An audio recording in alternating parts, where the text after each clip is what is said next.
ধরে ভাইয়া কিচ্ছু খায় না, খাওয়া পানি কিচ্ছু নেই, বাজার সাথে ঘরে কিচ্ছু নেই।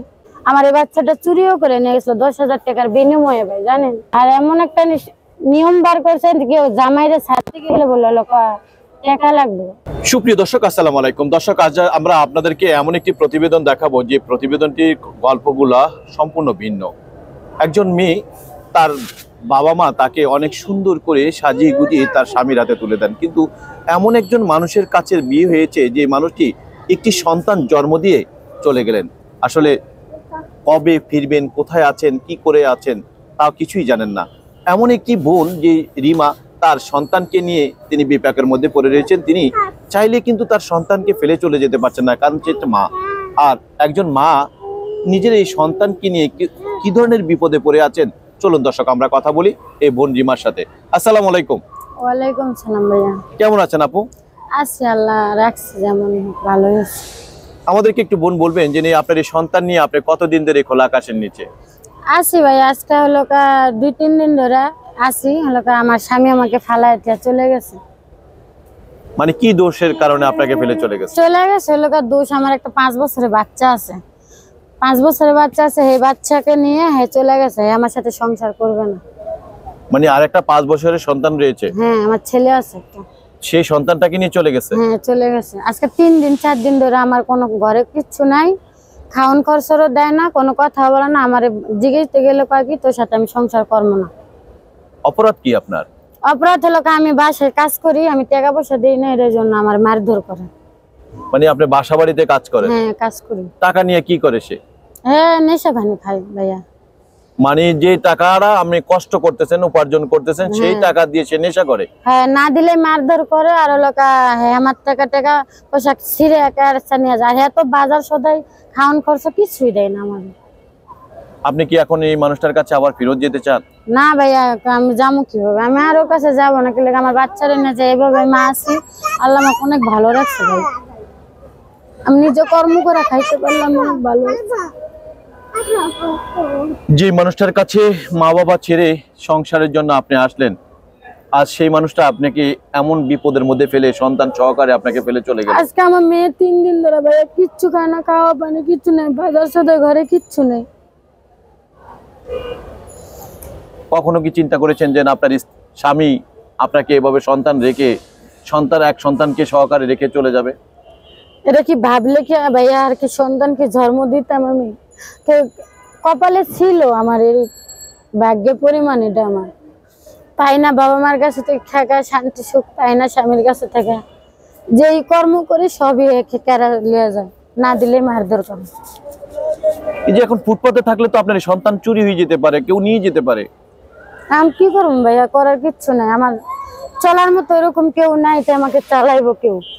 তো কি করবো এখন? বাধ্যকম হলে ফুটপাতে তো থাকতে, বাচ্চা জীবন বাঁচাইতে। আমাদেরকে একটু বোন বলবেন যে এই সন্তান নিয়ে রাস্তায় থাকতে গিয়ে কোনো বিপদে পড়েছিলেন? হ্যাঁ, পড়ছিলাম। আমার বাচ্চাটা একবার চুরি করে নিয়ে গেছিল। কি ঘটেছিল একটু বলবেন? পরে নিয়ে গেছিল, পরে আমি মামলা করছিলাম। পরে আমার থানার থেকে একটা ওসি আমার বাচ্চাদের সাহায্য করে এই কুমিল্লা চাঁদপুর থেকে এনে দিছে। মানে কুমিল্লা, ঢাকা থেকে কুমিল্লা নিয়ে গেছে? হ্যাঁ, 10,000 টাকার বিনিময়ে বাচ্চা বেচে লাইতে চাইছিল। মানে আপনার এই সন্তানকে 10,000 টাকার বিনিময়ে বিক্রি করে দিছে? হ্যাঁ। এই সন্তান এটা কি? হ্যাঁ, এটা আরো আপনি 2-3 মাস আগে। 3 মাস আগে? তো আপনি তো অনেক গরিব মানুষ, খুব অসহায় মানুষ, কিভাবে উদ্ধার করলেন একটু বলবেন? উদ্ধার করছি ভাইয়া হলো আমি যে থানাটা হলো বাড্ডা থানা আছে, ওখানে হলো আমি থানার দিদি করতে গেছি। যে হলো দারোগা, হ্যাঁ অনেক ভালো। আবার হলো যে একটা ওসি ছিল, হ্যাঁ মানুষের মতো। ওরা আমার কান্দন দেখে পরে হ্যাঁ মায়া লাগছে। পরে বাচ্চা আমার কইছে, তুমি আমার বাচ্চার ছবি দাও আর তোমার হলো ফোন নাম্বার দাও, আমরা বাচ্চারা এনে দেব। পরে হ্যাঁ আমার উদ্ধার করে এনে দিচ্ছে ভাইয়া। সবাই তো বলে পুলিশ খারাপ। না, পুলিশ খারাপ না। কিছু কিছু মানুষ আছে ভাই, ক্ষেত্রে অনেক সাহায্য করে। কি লাগে আমার দ্বারা আমি অনেক উপকার পাইছি, এমনকি আমি এরকম একটা সাহায্য পাইছি।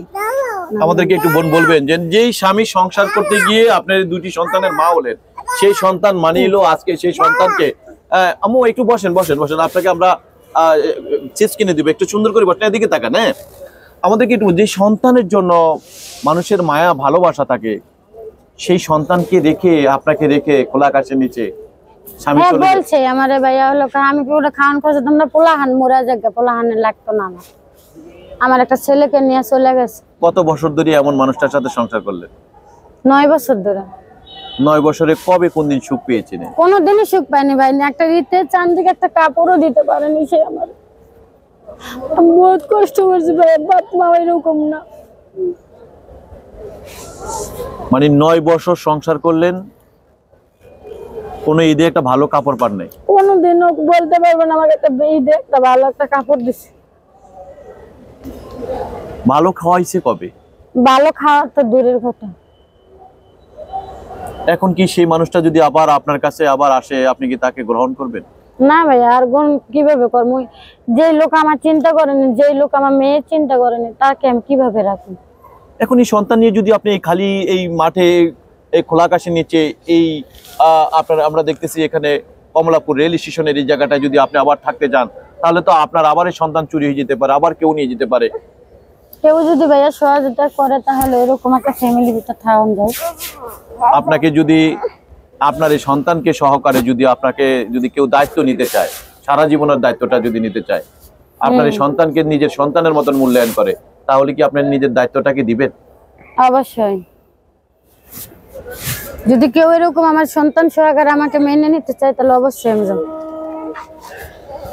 আমাদেরকে একটু আমরা আপনার মোবাইল নাম্বারটা দিতে চাই, আর আপনাকে কোন জায়গাটায় আসলে আপনাকে পাওয়া যাবে, আপনার নামটা কি একটু যদি বলেন। আমার নাম রিমা, আর আপনি আমাকে যেখানে আশেপাশে নেই থানার সামনে আসলেই পাইবেন আমাকে। এই আপনার হলো কমলাপুর রেলওয়ে যে থানা আছে, হ্যাঁ এই হ্যাঁ থানার সামনে আসলে আপনাকে পাওয়া যাবে। হ্যাঁ হ্যাঁ পাবেন। আপনার পুরো নামটা কি, আপনার সন্তানের নাম কি? আমার সন্তানের নাম হলো মরিয়ম, আর আমার নাম রিমা। রিমা। আপনার স্বামীর নাম কি? স্বামীর নাম হলো ভাই ওর নাম দরকার নেই। আচ্ছা, আপনার সাথে কি কোনো ডিভোর্স হয়েছে? ডিভোর্স হয়নি এখনো, কাগজ আমি এখন সরকারি নিয়ম বানাইছে দুই পক্ষের থেকে আপনি ছাড়তে গেলে টাকা লাগবে। আমি টাকা পাবো কি? মানে নিজের টাকার জন্য তাকে ছাড়তেও পারতেছেন না? না, এখন ওই কষ্টটা বুক করতে হইতেছে, কি করবো?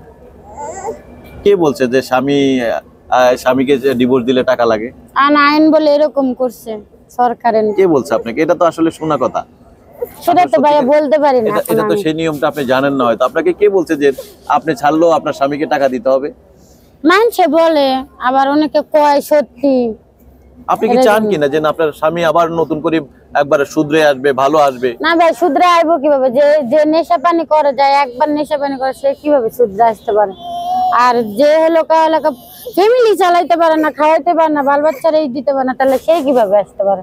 আর আমি টাকা পয়সা যদি না দেই আমারে মারধর করে, মারামারি করে, বাসায় কত ভাঙচুর করে ভাইয়া। আর একে তো ওর সাথে আমি থাকবো কিভাবে ভাই বলেন? আরে পারতাছি না ভাইয়া ছাড়তে, পারতাছি না নিজে এক সাইড হয়ে যাইতে। আর এমন একটা নিয়ম বার করছেন কেউ জামাইরে ছাড়তে গেলে বললো টাকা লাগবে। আর ভাই আমার এরকম স্বার্থ নাই, আমি যে ওরা এখন ছাড়া দেবো, নিজে একটা সাইড হয়ে যাবো, তাও ভাই আমি পারতাছি না। আমাদেরকে বোন বলবেন যে তাহলে কি আপনি এই স্বামীর সংসার ছেড়ে কি আপনি নতুন করে কোনো সংসার করতে চাচ্ছেন কিনা? যদি কোনো ব্যক্তি যদি আপনার দায়িত্ব নেয়, আপনার সন্তানের দায়িত্ব নেয়?